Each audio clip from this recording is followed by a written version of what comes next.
एक समय की बात है, महात्मा बुद्ध अपने शिष्यों के साथ उपदेश देने के लिए दूसरे नगर में जा रहे थे।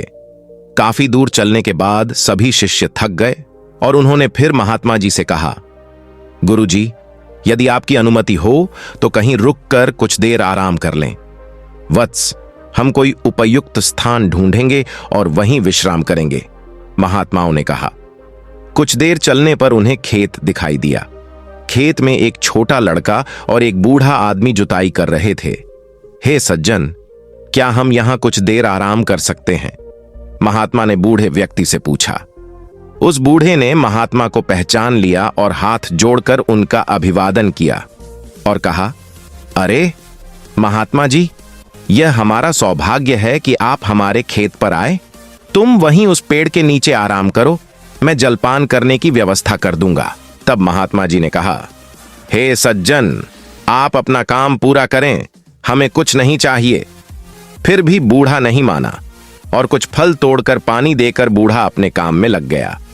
फिर सभी शिष्यों और महात्मा जी ने फल और पानी लिया और सभी वहीं आराम करने लगे। फिर बूढ़ा आदमी अपना काम करता रहा। फिर बूढ़े का पोता काम करते करते थक गया और मन ही मन सोचने लगा कि अभी तो आधा खेत ही जोता है, आधा खेत अभी बाकी है। अब मैं थोड़ा आराम करूंगा और फिर आधा खेत जोतूंगा। ऐसा सोचकर वह एक पेड़ के नीचे जाकर आराम करने लगा। पेड़ की ठंडी हवा से बूढ़े आदमी के पोते की आंखों पर असर पड़ा, लेकिन बूढ़ा आदमी काम करता रहा। फिर जब तक बूढ़े का पोता सोकर उठा, तब तक बूढ़ा पूरा खेत जोत चुका था। वह दृश्य महात्मा जी और उनके शिष्यों ने देखा। तब उनके शिष्य ने महात्मा जी से कहा, हे गुरुजी, इस बूढ़े व्यक्ति ने इतना बूढ़ा होने के बावजूद बिना आराम किए पूरा खेत जोत लिया और दूसरी ओर आपका पोता इससे छोटा होने के बावजूद भी आधा खेत जोतकर आराम करने गया था। ऐसा उत्साह प्रशंसनीय है। ऐसा उत्साह उन बुजुर्गों में दिखाई दे रहा है और उसका पोता थकान से विश्राम करने चला गया। हे वत्स, तुम ठीक कह रहे हो, लेकिन ऐसा इसीलिए हुआ क्योंकि वह बूढ़ा व्यक्ति केवल खेत जोतने पर ध्यान दे रहा था, शरीर की थकान पर नहीं, महात्मा ने कहा। लड़के का ध्यान खेत जोतने पर नहीं था, बल्कि अपनी थकान पर था। यह हमें सिखाता है कि अपना ध्यान हमेशा लक्ष्य पर रखें, कहीं और नहीं। इतना कहकर महात्मा जी और उनके शिष्यों ने बूढ़े को नमस्कार किया और अपने रास्ते चले गए।